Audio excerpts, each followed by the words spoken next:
Salam, selamat pagi Ibu dosen dan teman-teman semua.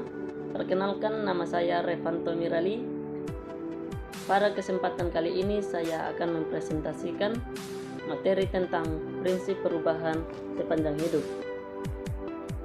Manusia adalah makhluk yang selalu mengalami perubahan dari waktu ke waktu. Mulai dari dalam kandungan, lahir, kemudian menjadi dewasa dan tua. Kemudian terjadi perubahan dalam aspek-aspek fisik, motorik, pikiran, emosi, dan sosial. Peningkatan tersebut terjadi dalam proses pertumbuhan, perkembangan, dan kematangan dalam diri seseorang. Periodisasi perkembangan.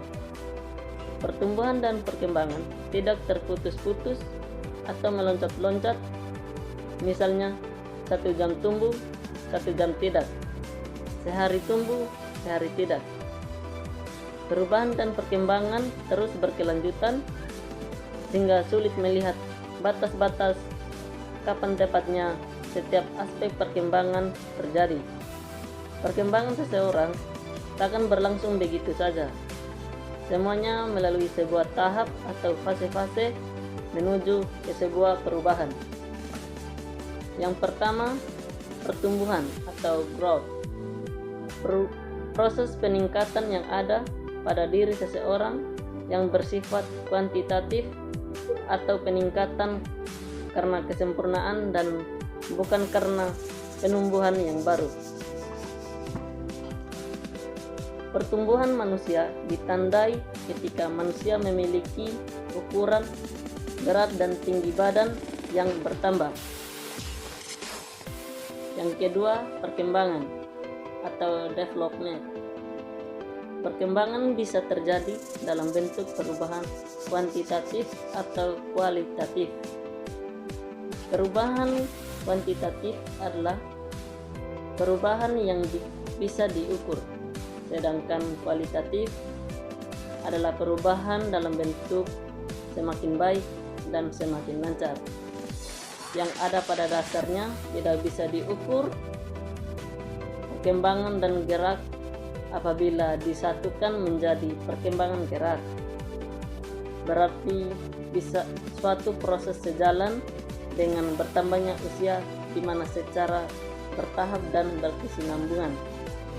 Gerak individu meningkatkan keadaan sederhana, tidak terorganisasi, dan tidak terampil ke arah penampilan keterampilan gerak yang kompleks dan terorganisasi dengan baik, dan pada akhirnya menyertai proses menua dalam kehidupan normal. Contohnya, bayi yang awalnya belum bisa jalan dan akhirnya lancar sampai beberapa langkah. Yang ketiga, kematangan atau maturation. Kematangan adalah kemajuan yang bersifat kualitatif dalam perkembangan biologis. Perkembangan biologis berkaitan dengan kemajuan seluler, organ, dan sistem tubuh. Kematangan yang bersifat intrinsik dan menggambarkan perubahan yang berkembang dalam suatu urutan sejalan dengan bertambahnya usia.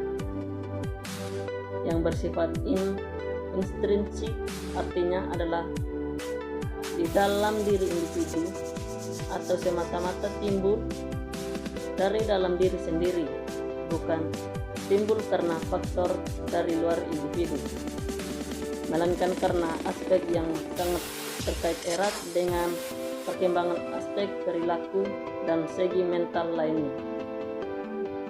Keempat, penuaan atau aging. Penuaan adalah proses penurunan kualitas organik karena bertambahnya usia. Perubahan yang terjadi pada individu setelah mencapai puncak kematangan atau puncak perkembangan. Penuaan merupakan gejala yang menunjukkan adanya penurunan sel-sel dan organ tubuh yang mengakibatkan merosotnya kemampuan fisik dan gerak. Contohnya, persendian otot menjadi kaku dan tidak fleksibel, kontrol tubuh menurun, dan integrasi fungsi organ-organ tubuh menurun. Mungkin ini saja yang bisa saya bagikan. Sekian dan terima kasih. Salam olahraga, jaya!